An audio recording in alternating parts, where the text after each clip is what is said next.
When you think of the biggest names in speaking, the operators who touch the most amount of people, do the biggest stages, and bring in the biggest bottom lines, Tony Robbins, Gary Vaynerchuk, and the list goes on. When it comes to those level of speakers and bringing them to Australia and Asia, there is one man that stands behind all of them. His name is Michael Lane, and I am very honoured to have him on this episode of Hashtag Keynote Speaker. Influencing the thinking of billions of people every year. They are the thought leaders, educators, and extroverts. Meet the minds behind the microphones, the experts who share from the stage, encouraging us to think differently, do more, and ultimately strive to succeed. Welcome to the Hashtag Keynote Speaker Show. Here's your host, Jonathan Creek. So here he is, the man who you put him next to some great names. Tony Robbins, Gary Vaynerchuk, Robert Kiyosaki, Sarah Blakely. Let's go through them. If you don't know who Michael Lane is, there is no doubt that you know his work. Michael, welcome to the Hashtag Keynote Speaker Show. Thank you, mate. To have you. Yeah, it's awesome. Now, Michael, for those who don't know, runs a company called Success Resources. It's a massive entrepreneur education business. It's done over $1 billion worth of business. It runs the biggest events in town around the world. And this is the guy who brings them into Australia for us so that we get to get up close and hear the wisdom of these great minds around the world. And without you, mate, we wouldn't have had these experiences. So thank you from an entrepreneurial position, just to sort of see our rock stars rather than just musicians and Instagrammers and all these sorts of things. Thank you so much for what you bring to us. Oh, look, thank you for acknowledging it. We're just passionate about delivering world-class education, and we've been fortunate to be with some cool people and to promote them. So, mate, we're very lucky. Let's talk about the year. It's hard. I always come to an episode and say, I'm not going to talk about COVID. It's been done to death. But I mean, it was back during the COVID dark days that I first reached out to you to come on this show and say, there are people out there who are really struggling mentally. They're getting bashed around in small business. They're trying to have a go, but, they just keep getting knocked over. So let's go back to COVID. You're running a company that winds up over 500 events a year. And about this time last year, we got the first inkling in Australia that things weren't going to go as smooth as we thought they were going to. What was going through your mind?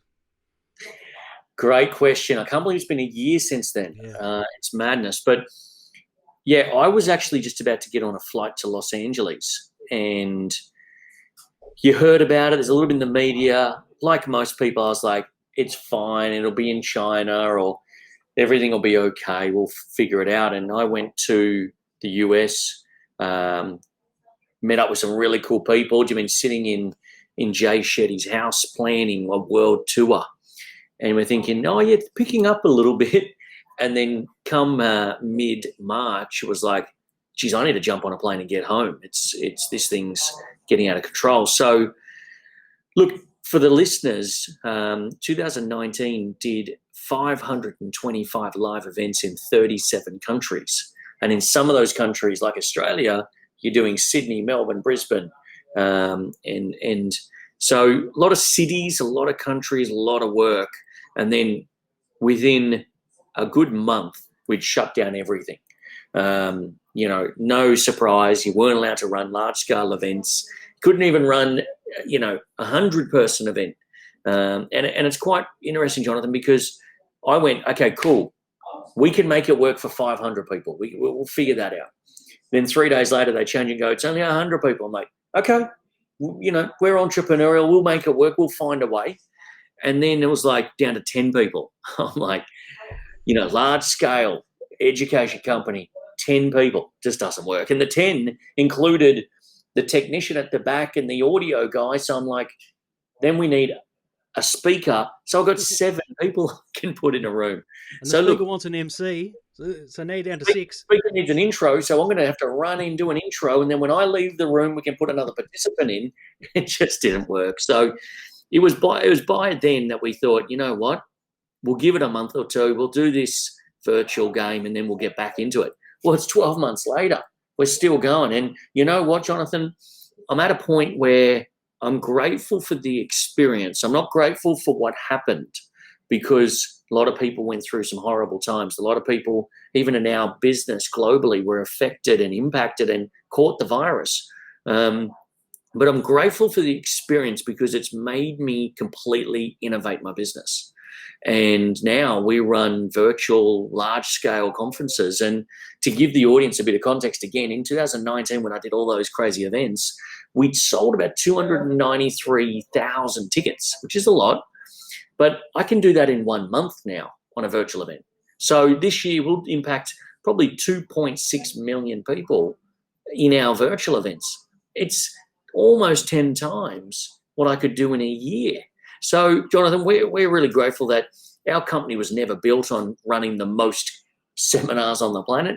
It really was, and always will be impacting lives around the world. And our mechanism for doing that changed, but our passion hasn't. It's interesting that you say that. For me, I sort of got a bit sulky because I was all set for 2020 to be my breakout year. I'd spent 5 years researching viral videos. I wrote and published this book through Wiley's, which was a big achievement for me. I don't want to pat myself on the back, but I was all set to go. TEDx talk, everything all done. Bang, wiped out. And I must admit, I did sulk. I did have a sulk for about 2 or 3 weeks, had 2 kids homeschooling. I thought, same as you, I'm just going to wait this out. I love live events. That's where I perform my best. It's almost like grand final day for me. I am just going to wait this out. All good. And we're here a year later. And I think it has taught a lot of people about pivoting, but I think it's also taught a lot of people about resilience. That seemingly, the world, if you watch the news, is falling over, but humans can keep on. And a big thing I've been telling people is don't watch the news. If you're in a funk, get out of the news. And I think you're a big proponent of that too. Let's keep doing business. Let's keep talking about the things we're talking about, the things that we know that work. We just have to speak in a different place or in a different way using different tools. Yeah. No, I think it's and I overlay this with how I had to manage my team. There's no point in me going and talking to my team until I'm sold on the fact that we've got a plan. We've got to stay positive. We've got to be able to put an impact at the forefront of what we do. And I'm not going to even dare go in front of my team and pretend until I'm absolutely sold on it. Then I'm going to go in front of the team, because here's what happens. You go on and you impact the team, they're going to impact the clients. So we're going to change the rhetoric. We're going to change the channel in some cases from news and toxicity to, inspiration, impact, and how do we still make a difference even in this landscape. So you got to first sell yourself, then your team, and then your team hopefully will go pass on, that impact to people. But, there was a lot of times, and I'm going to be really honest here, is that there were times where, I had a really good run for about a decade, and you get soft, you get lean, you get, a little bit complacent. And then when the proverbial hits the fan, it's kind of like, how do you show up? How do you react? And that was a big lesson for me, because I'll be honest, mate, 3 days there, I was like, don't know what's going to happen. I have no idea. Does this change everything? Do I need to down tools? What do I say to 252 staff who are now looking at me on a Zoom saying, you were going to get through this, right? So you got to really sell yourself and do a deal on yourself before we can do anything. And it's imperative. Yeah, I think that's really important. I mean, having staff puts a whole other layer on it when you're responsible for the wellness and financial security of other people. What a load to bear at this time. And I think I'm lucky that I've got my family that I have to look out with, but I don't have staff. So for me, I was like, okay, I can go and get a job. I'll go get a job at Target if I have to. I'm not that proud. I'll just get through. So for industries moving forward, we know that Tony Robbins and you guys really set the benchmark this year with that massive virtual event. I think there was more LCD pixels in that room than there's ever been in any room in the history of rooms. Like there was it was crazy because they were all 4K TVs, I'm sure of it. It was just unbelievable. I don't know how the Wi-Fi even coped, but Mate, it was a good event. It was a good event. It cost an absolute fortune, but we delivered a world-class product, and that's what we pride ourselves on, right? So, you know, everyone was sick of Zoom by the time we get to that. Now, let's be really clear. I could have got Tony to get in front of his camera and done it at home. He would have found a way to do it, and it would have been awesome. Yeah. But no, we went and found a 360-degree studio with, you know, I think there's 75 LED, LCD or whatever screens they were. Yeah. And, you know, it cost $2.5 million. That's what people won't tell you. You know, we're doing this today, the beauty of technology. I know it's not costing me anything. I hope it's not costing you too much, but it definitely didn't cost $2.5 million to put on. No. So, but again, we're in the business of this combination of education and entertainment. Edutainment, some people are calling it. When I say that, I just go, the learning environment and how you learn has to be fun. It's got to be enjoyable. It's got to be memorable. It's got to be engaging. It can't be passive.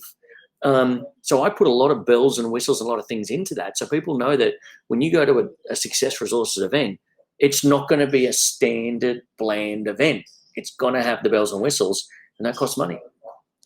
Yeah, I think the screen you're looking at was very similar to what they've used when they filmed The Mandalorian. I don't know if you're a fan of Star Wars and The Mandalorian. Of The Mandalorian, love it. Well, I won't reveal my Star Wars Lego collection to you just yet, but the way for people who don't know, the way they filmed The Mandalorian is that it's no longer like, you know, green screen movement sound stages where people are in suits with ping pongs and then the computer generated makes them into monsters. The scenes in Mandalorian are actually LCD, so the actors can see the landscapes. So the actors can move around and they can see what's happening and react to it. And that's the level of event that you put on. And you really have set the standard and shown people what's possible. And you did that within about 6 months of it all hitting the fan. So you got to be commended. I want to talk about, but I love that and I love what you're doing there. But there is a love for live events, though, isn't there? There's something different about them. There really is, and this year has taught me that, or the last 12 months has taught me that. You'll never replace a live event. You'll never replace that connection you'll get. You'll never replicate the engagement and the experience of being at a live event, especially a Tony Robbins event. You know, it doesn't matter how good the LED screen is. It won't replace the fact that you've got people around you and you can see them and you can feel them and you can, the energy, and it will never be replaced. So we're making do while we're in this phase. But I must admit, Jonathan, I will never, ever, ever, ever go back to 500 plus events again. And I will continue to do live events virtually. But there'll be iconic events that we will make sure they come back to a live in-person environment. But there'll be other ones where it's like, you know what? I used to tour these people all over the world. I paid, multi 7 figures for just Gary Vee in the year 2019. Now I've got him performing at one fee and I can do that virtually all over the world. We'll have 400,000 on that tour, on that virtual event. Used to do, I'd spend multiple 7 figures and be in, 19 regions or cities and still only impact maybe 100,000. So The economies of scale work really well from a business perspective. But what you might see is you might see an amazing first event. And as you further go down my product line, then you want to get that proximity. You want to see Gary face to face. You might have to spend a bit of money. You always had to spend money for proximity. But, we might start the funnel with virtual and then you can go off and do something live if you want to spend more time with them. Yeah, it's a great way to think about it. With what you're building out and your love of entrepreneurs and educating and helping entrepreneurs, what sort of advice do you have for people who are, we're seeing a lot of people come into the self-employed workforce, with their own knowledge of being in corporate for 15, 20 years, and now they're running their own, and they look at, they look at speakers and the online model and courses and all that sort of stuff. And you were on Clubhouse the other day. I must admit, you are pretty much the mayor of Clubhouse in Australia. Every time I'm on there, you're there. I think you've got about 4 or 5 Michael Lanes filling all these rooms. And you're doing it was how to make money out of your passion. And it was explaining sales funnels and all that sort of stuff. And I'm sitting there going, yeah, this is great. I understand sales funnels. But there are people who this is all new to. So they're dealing with, hey, I've got to learn how to run an online business. And not only that, I've got to learn how to run a speaking business, but now I also have to learn how to run a virtual online speaking business. What advice would you have to those people just starting out or have been rocked by the events of the last 12 months? What do they do and where do they go? Great question. And I'm so glad you're bringing this up because I'm passionate about people, first and foremost, identifying what they're passionate about. You know, COVID, GFC, whatever major catastrophe that's happened, I look at it as a way for me to course correct where I was going, figure out, am I really doing what I love? And if so, great. But if I'm not, I've got to start to work on that. So, you know, you refer to the Clubhouse. I ran 3 Clubhouse sessions. You know, the first one was, bloody hell, how do I identify what my passion is? I'm new to this. The second one was, okay, I figured out my passion. What the hell do I do next? And the third one was monetizing that passion. So I love that you brought that up, but I really think that everyone should be working on their passion, identifying what that is. Then I do think everyone needs to sit down and go, well, I am passionate about this. What's the next plan? What do I do with this knowledge now? And you're on that session. So like the first thing I said is do not leave your job. The last thing you want to do is jump ship because you're pumped up out of your eyeballs and you're like, I want to jump into it. 9 times out of 10, most people will fall off and go, I can't monetize it. Didn't happen as effortlessly as I'd like. So I'm really passionate about making sure, especially Aussies, don't jump too head first into their passion without maybe doing their entrepreneurial apprenticeship. Go work on the side for them. Intern, maybe on the weekends, go help out. If it's a barista, if it's a restaurant, if it's the markets, whatever it may be, get some education, get a real strong base for the good, the bad, the ugly, and experience some of it before you put your hard-earned into it. So it's 2021, COVID's hit. If you're listening to this, you may or may not have been impacted. Either way, it's a great year to be working on your passion. And look, I love that you talked about sort of those people who might have been or may still be in corporate. Everyone should be working on their brand, their personal brand. Yeah. Everyone should have 2 revenue streams, their business or their job and their own expertise, their own passion, their own thing they love to do. Yeah. And we teach people how to do that and understand what that is and then monetize it. So, you know this game as well as anyone, but I'm just passionate about people starting to live the life they want to live. And you don't need to stop and chuck everything out. If you've got a job, you can do it on the side, and there's plenty of ways to do it, plenty of experts who can show you. So that's why I've chosen that as a start for Clubhouse, to be able to just showcase that to people. Yeah, I think that's really important. I think, and I love to study people and movement and the changes that are going in society. I think right now is the greatest opportunity to have a side hustle ever. Because the one thing that COVID has done, particularly here in Victoria, we went through nearly 5 months of lockdown. We're still work from home. Work from home was supposed to be lifted coming up this Monday, but with the case with the tennis, it's not going to happen. Yeah. So what's actually happening with the bosses, and I consult to a lot of top CEOs, and what's happening is these guys are starting to get comfortable and more trusting of their workforce to have a flexible work engagement. They don't mind if you're dropping your kids off at school at 9 o'clock and coming back 15 minutes later. They don't mind if you have the afternoon off, but catch up on the work during the night. So what that does, I reckon, for an entrepreneur, and you tell me if I'm wrong, I think that what that does for entrepreneurs, if you're watching, is that it gives you more flexibility to do that side hustle. It gives you more flexibility to say, you know what, let's just dabble in this and see if it works, and see if I actually truly love it or just love the idea of how other people appear to be loving it. Because it is different watching it and doing it. It's well said, mate. I think there's no better time to really start to build a side hustle, figure out that thing you're passionate about. And let's do this, Jonathan, because this is the Keynote Speaker Show, #the Keynote Speaker Show. let's put some of these guys on notice. If you're watching this right now, pick the next 30 days. So what is it? It's the 5th of Feb. By 5th of March, I want you to have taken this knowledge from this podcast and go out there and go, I need to have identified something I'm passionate about. Now, that's a month. Some of you might be going, Michael, I've already got mine. Or some of you might be going, how the hell do I do that? Whatever it is, start to find time on the weekend, figure out what's that thing that if you had to start a side business around the thing you love, it's got to happen this year. But guess what? As Jonathan and I know, if you don't have a date, if you don't have someone with their foot to your throat, you're probably not going to do it. So Jonathan and I'm going to boldly say that by the 5th of March is that you got to have an idea on that. Then you need to figure out and come back to Jonathan and go, Jonathan, how do I monetize this? What do I do now? So I just love trying to put people in a difficult position for something that's going to be paying them handsomely in the future. And that's nothing pays better than you getting an ROI on your passion and actually monetizing it. Yeah, wow, 100%. Let's call that hashtag 30-day idea.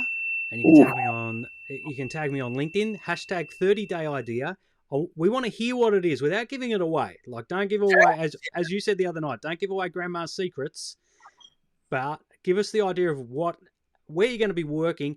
And then I'll tag him in on the posts. You hit me up on LinkedIn. And what I'll do is we'll see whether there's any way that we can help you with that. That'll be my help more than mine. I can't give Michael's time away, but I'll definitely give mine away. And I'm sure he'll be interested if it's there. Yeah, absolutely. I love holding these people accountable because I know that in 18 months from now, when they go, Michael, you don't understand. I went through these ups and downs, but 18 months later, I haven't been so passionate and happy, and my wife is happy because I'm happy. I know the ripple effect that will happen in these people's lives. So tag Jonathan, tag me, whatever we can do to help, we'd love to. Yeah, and I think that's really important from a guy who, like for me, I was always entrepreneur. Well, I never called myself an entrepreneur, but I always loved the media as a kid. Like as an 8-year-old kid, I lived in a street where there were 16 kids under the age of 18 when I was 8. That would have been great fun. Yeah. Middle class Mount Waverley in Melbourne, right? It was, just sort of the fringe of the city. We were out on our bikes all the time. Like it was bike city. And we used to play this game in the street called Road Rules. And we'd draw lines down the footpath and everyone outside their own house would have a shop. And, it was amazing because everyone in the street also had a lemon tree. So all the shops were typically lemonade, except mine. I had the fire hydrant. I'm like, I'm going to use this fire hydrant. And so what I did was I actually set up a radio station.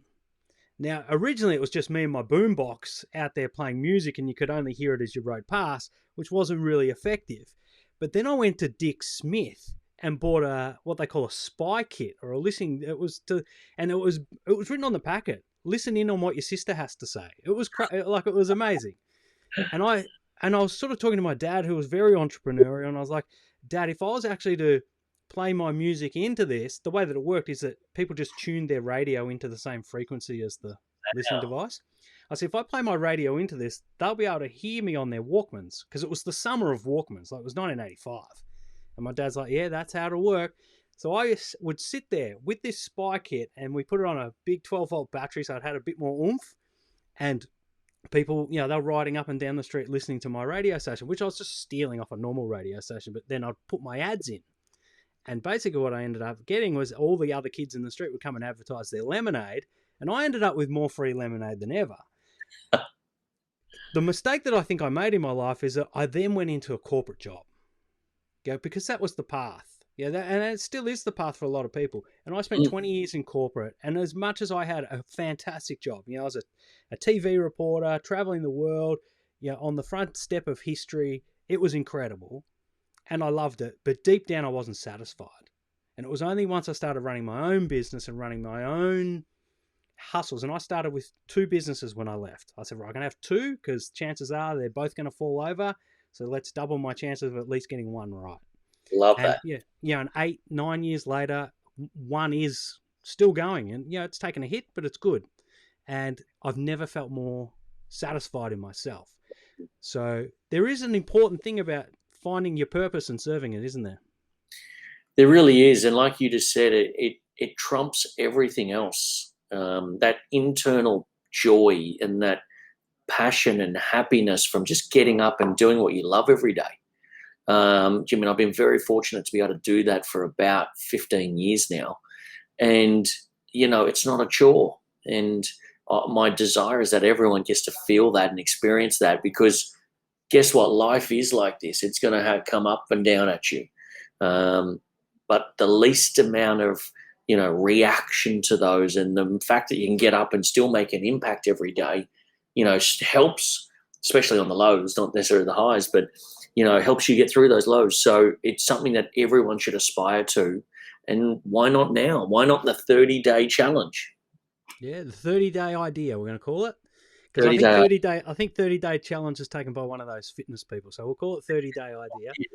Yes. Just separate ourselves in the market a little bit. Now, Michael, as I mentioned earlier, you've hung around with some of the biggest names. And, the biggest names in the world that I focus on anyway. So you're talking Gary Vaynerchuk. Tony Robbins is a giant of a man. He's got very large hands, but he's got an equally big heart. Tell us about those guys and what separates them from the pack, because you've been close with them. I've seen you in your photos with Gary in a helicopter over Sydney Harbour and all these different places. What sets them apart, you think? It's a great question, and there's many answers to it. The thing that I think going to resonate with people today is they've identified that passion. They then turn that passion into a profit somehow, and it's not to profit. But let's be clear, if you're passionate about something, you will be able to do it longer and go further with that passion the more you monetize that. So monetizing your passion is essential.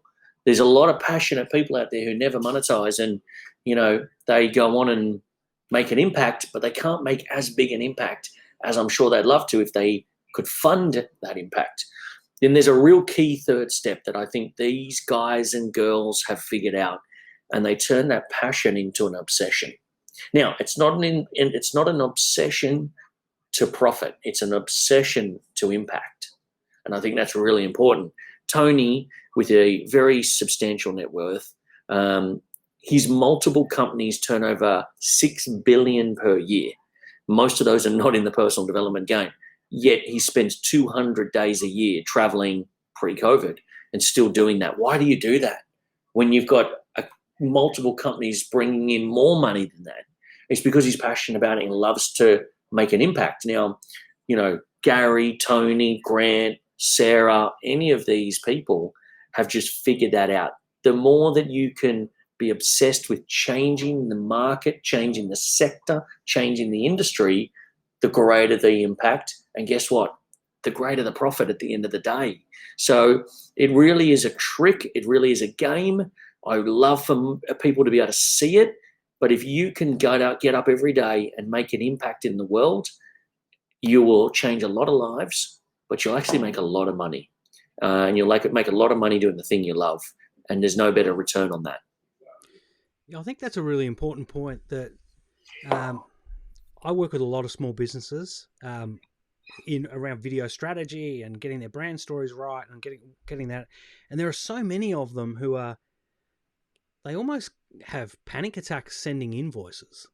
Like they get really nervous asking for money for what they've done. And I sit there and go, hold on a minute, you've just helped this company make, probably 30% on top of what you're charging. Like this is how the world works. Never be scared to send an invoice. What do you think that is, and how do people get over it? Because I know you think deeply about these sorts of things. I do, and it's crippling many, many people. It's a level of self-worth. It's, what's big on Clubhouse right now is the term of imposter syndrome. There's a lot of people where their self-worth and they just can't bring themselves to ask to be remunerated, to, validate and be reciprocated for their energy, time, and change that they're a part of. There's a lot of people say your self-worth is your net worth. And there's a huge part of it. I had a lovely lady, and I've since reached out to her, and I said on Clubhouse, she goes, I've been working for this company, and they agreed that I'd charge them £10,000 a month. But she couldn't bring herself to send the invoice. Now, here's what's crazy. she was managing the social media buying, and she would be buying, and I think they were doing about £19,000 a day, which is a fair bit of spend. Yeah. And she took their CPL from £40 to like £16. So she's making them more money. She's ticking every box, yet it's taken her 45 days to send the first invoice. And she couldn't bring herself to do it.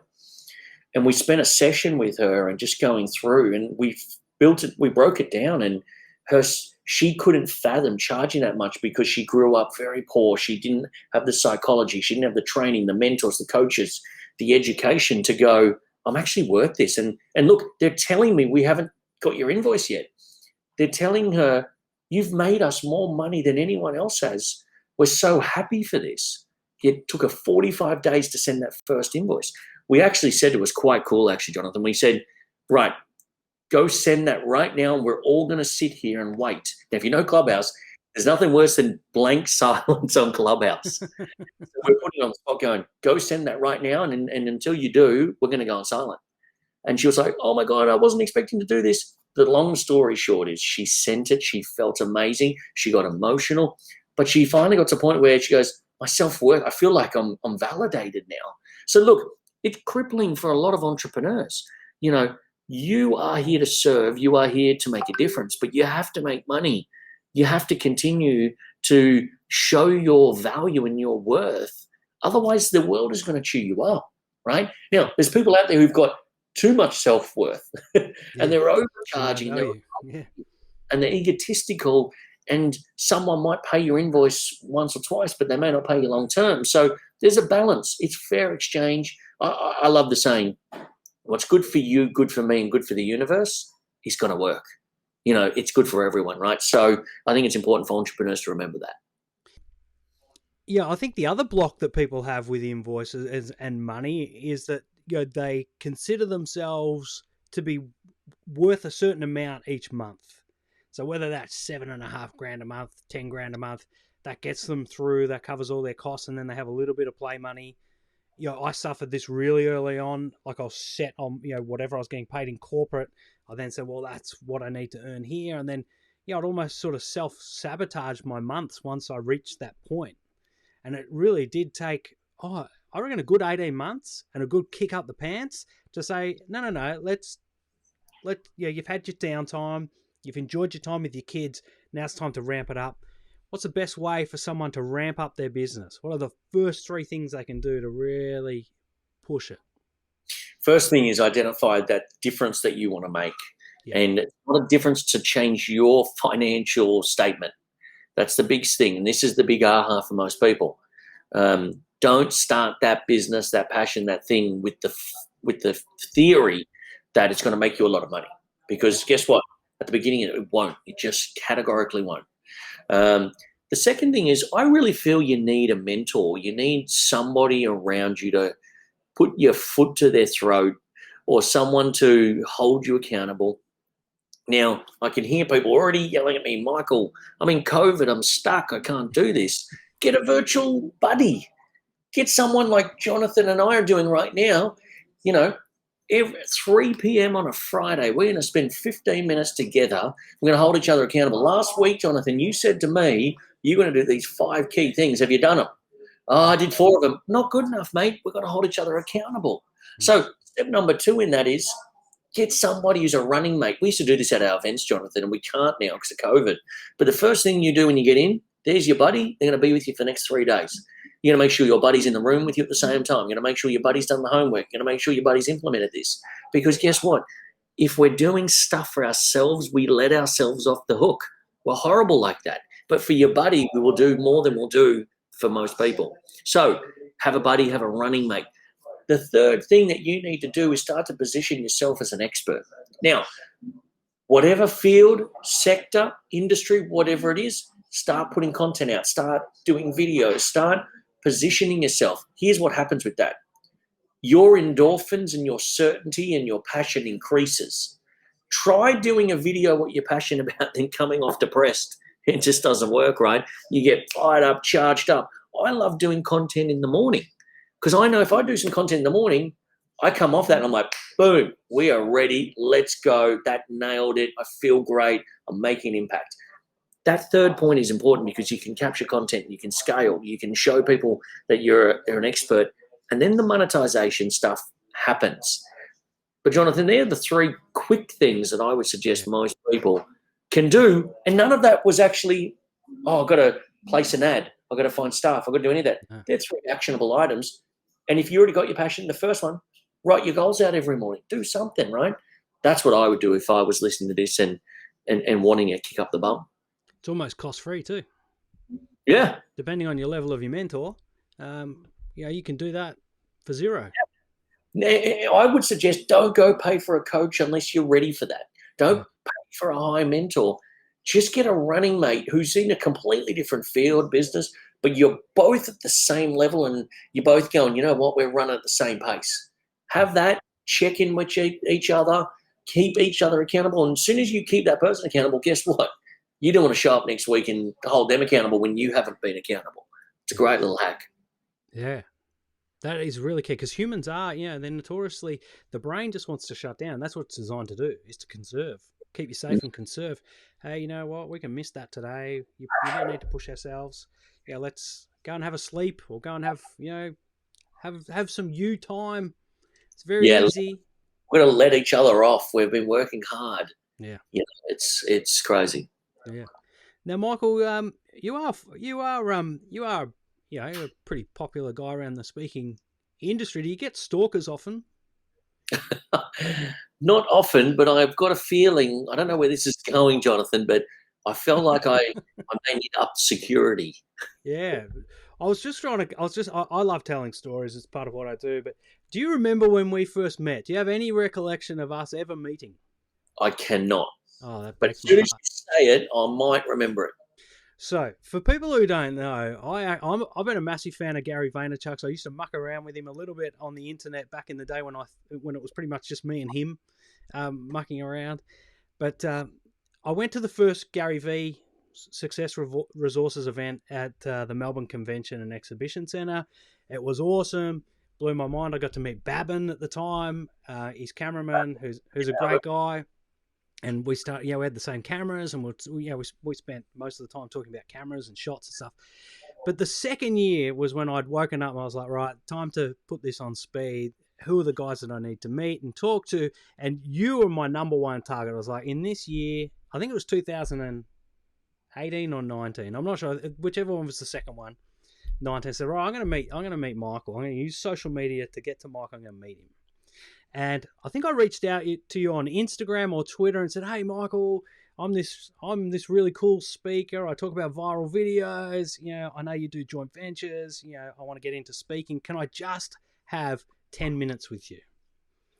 And you said, oh, look, Jonathan, I'm pretty busy with Gary V. I don't think I'm going to be coming to Melbourne for that event. So maybe we can catch up another time. I was like, okay, no worries, fair enough.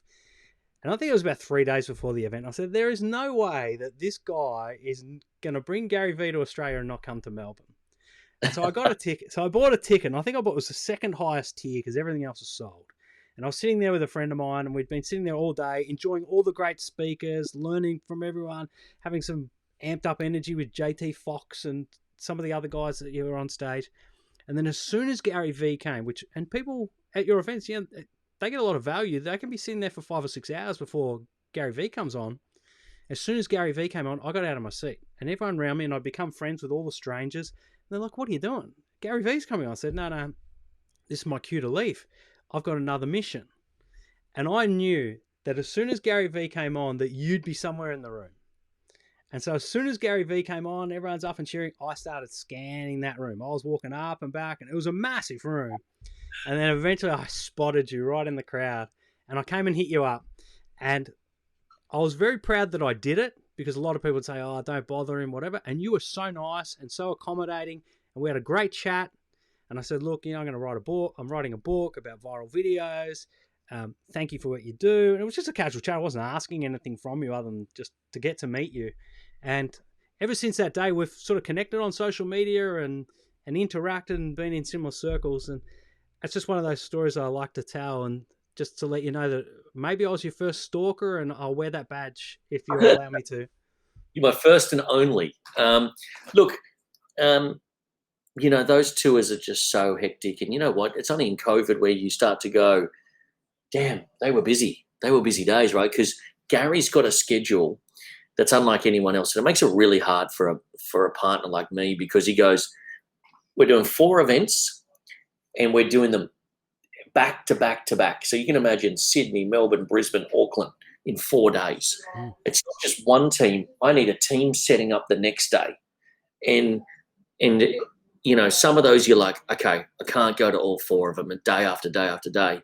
Obviously, I must have turned up to that one, but it's hectic and it's, it's full on, and I miss those days, but I don't as well, because, you wouldn't see the family for a week. And then what happened, Jonathan, is after I do those 4 days, I'm probably heading to Singapore to do Singapore, Malaysia. Then we're probably going to Dubai, and then we're going to the UK. So I'd put a tour on, could be 19 cities over 3 months, and I just don't see any, the family, friends, or anyone. Yeah. That's what COVID's kind of been a benefit for. If we, entrepreneurs and optimists, they go, well, what are the benefits of this situation? The benefits is I get to see my family every day. I get to have dinner at home every night. Here's an interesting and a fun story for you and everyone listening, is that I wrote a goal in early 2020. I turned 40 in 2020, and I traveled for 12 years. And I don't mean light travel. I mean, 150 days a year. And I got to a point and I went, you know what, New Year's, I don't usually do New Year's resolutions and stuff like that. I don't need a date to tell me that I'm passionate and excited about something. But I did go, 2020, I'm going to spend more time with my family. And look what happened. And if anyone out there, the law of manifestation is true, and I've changed everything for everyone. I apologize, but I wrote a goal and I wanted to spend more time with my family, and I got it. So I'm super happy. Yeah, I think that has been, as dark as COVID's been for a lot of people, family time. So, my wife's a school teacher, so she was in the front room teaching 21 preps over Zoom for 6 hours a day. I had my year 7 kid. She was at the desk just outside this door. My grade 5 kid was just on the other side of this desk. And, the amount of just time we got to spend around each other. And mind you, my lunches during that time went up a standard too. My wife was very good at providing much better lunches than I provide for myself. So there were benefits. There's benefits. Just that hanging around time. And I think, if we look at people's social media, we're seeing more of their kids. We're seeing more of their kids in their lives. And I think that's a good thing. I know that, you can look at Instagram and look at all the tiles and that sort of stuff and go, yes, business, business, business, business. And that's how it used to have to be. And, if you want to have a brand and a purpose, lock it into that. But I truly think that at the moment, there is a bit more empathy in the world. I think it will go back to what it was, but I think at the moment, people are cutting people a bit more slack. And those who are just letting their lives sneak into their business a bit, I think there's a warmth about that. And so I would be saying to people, don't be scared to share the good things. Absolutely, mate. I love what you just said. It's been, we play business, we run business, we run a job, and then life finds a little way to be a part of that. And COVID changed that. It said, we've got this thing called life. We've got one shot at it. Business should play a little role in that. It should not be the encompassing, all-consuming component of it. So it's a great point, and I really resonate with it, and hopefully everyone listening will as well. But, we've got an opportunity to make a difference. We've got an opportunity to maybe look at, COVID as a way to go, well, am I really happy doing what I'm doing? And if you're not, you've got the tools and the techniques. And if you don't, you've got this thing called the internet, and you've got, the hashtag Keynote speaker show every single month to maybe help you get back on that track. So, there's no excuse anymore. We are consciously competent, and people need to know that they can achieve what they want if they put their time and energy into it. That's awesome. What a great way to wrap this out. Michael, thank you so much for your time. I've only got one more request of you. I know I'm a big asker of requests, but you may not know this because I do keep it secret because I like it to be spontaneous, and I know I can sense you getting a little bit nervous. My topic is viral videos, right? I've been studying viral content since 2009, full-time since 2012. It's taken me all around the world. It's been fascinating. So in an ode to what my passion is, viral content and how humans connect. With this show, what we do is we let the guest choose the next guest. Now you can't just say, "Oh, I think you should get Tony Robbins." You've got to actually help me get Tony Robbins if you say Tony Robbins. I love this. I can't believe I've never heard of this. I've done hundreds of podcasts. This is great. So this is how I roll. So you can choose whoever you like. So did someone choose me? No, I chose you because you're at the start of season 2. Oh, okay, wonderful. You're the main game. So I think Clubhouse chose you, to be honest. I was like, I've got to get Michael. No, you chose yourself with your empathy post. That is actually what happened. And I thought, you know what, this is a really important message that has to get out there. Sometimes, we need a few seeds to come into the mix to then get more episodes. So you nominated yourself. Okay, I know who I'm going to nominate. This is a guy who he's a mentor to me. Awesome. He is fascinating at his ability to be able to articulate and inspire so many people. It's the one and the only Ahmed Imam. Oh, yes. You guys don't know who he is. He's a guy who's created 843,000 followers on LinkedIn in 2 years. Yeah, how do you do that without being a global celebrity? This is a guy who's got an amazing message. He's got such a beautiful heart. He's such a close friend, and he's my co-host of our LinkedIn live show. Yeah, first TV show on LinkedIn. First TV show on LinkedIn, and mate, it's got to be Ahmed. And I'm gonna put a message into him after this, going, get ready. Jonathan's reaching out, and the crowd can't wait to hear you. So let's make that happen. That'd be awesome, mate. Thank Michael for turning up. Go and follow him on Instagram, and there's a great download in his bio about joint ventures. You'll learn plenty out of that. I found it amazing. He's on all the socials, LinkedIn, and he's the mayor of Clubhouse. So if you're on Clubhouse, he's the first guy that you got to tick the box with. He's delivering great value with Ahmed, who I look forward to having on the show. But, mate, I know that your time is precious, and I really appreciate it. And hopefully we get to catch up again soon. Absolutely, Jonathan, and thank you for the invitation and being a part of it, and having your impact on the world. So a big fan. Let me know what else I can do to help. Awesome. Maybe I'll MC those live events when they come back. Let's do it. Thank you, mate. You're awesome. Thank you. Really appreciate it, buddy.